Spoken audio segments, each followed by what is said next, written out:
తెలంగాణ కార్మిక సమాఖ్య ఆధ్వర్యంలో హైదరాబాద్లోని ఇందిరా పార్క్ ధర్నా చౌక్లో కార్మిక హక్కుల కోసం నిరసన కార్యక్రమం జరిగింది.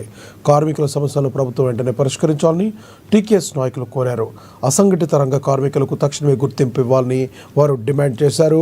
ప్రజాస్వామ్య వ్యవస్థలో కార్మికుల పాత్ర అత్యంత కీలకమని గుర్తిస్తూ ప్రభుత్వం తమ సమస్యలను విని తక్షణమే చర్యలు తీసుకోవాలని డిమాండ్ చేశారు. ఇక్కడ మేము కార్యక్రమాన్ని తీసుకోవడం జరుగుతుంది. మిత్రులారా, మరి ఇందిరా పార్కులో పెట్టుకున్న ధర్నా కార్యక్రమం ఏదైతే ఉందో తెలంగాణ రాష్ట్రంలో ఆయా జిల్లాలలో కార్మికుల హక్కుల కోసము హక్కులు ఆత్మగౌరవం రాజ్యాధికారమే ప్రధాన లక్ష్యంగా దీన్ని స్థాపించడం జరిగింది. డాక్టర్ భీమ్రావ్ అంబేద్కర్ గారి ఆలోచన విధానంగా ఈ రాష్ట్రంలో ఉన్న 185% ఉన్న కార్మిక రంగాలు రాజకీయంగా ముందంజలో ఉండాలనేది తెలంగాణ కార్మిక సమాఖ్య ప్రధాన లక్ష్యం కోరుకుంటుంది.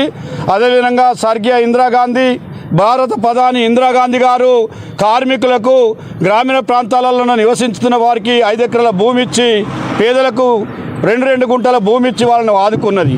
అప్పుడు ఉద్యోగాలతో అందరికీ ఆ రోజులలో ఆమె పంచడం జరిగింది.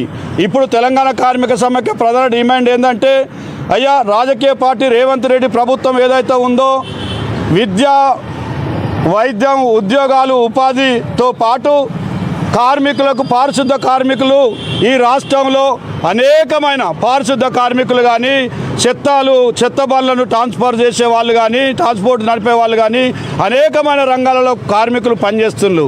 ఆ కార్మికులకు సరైన వేతనాలు లేవు.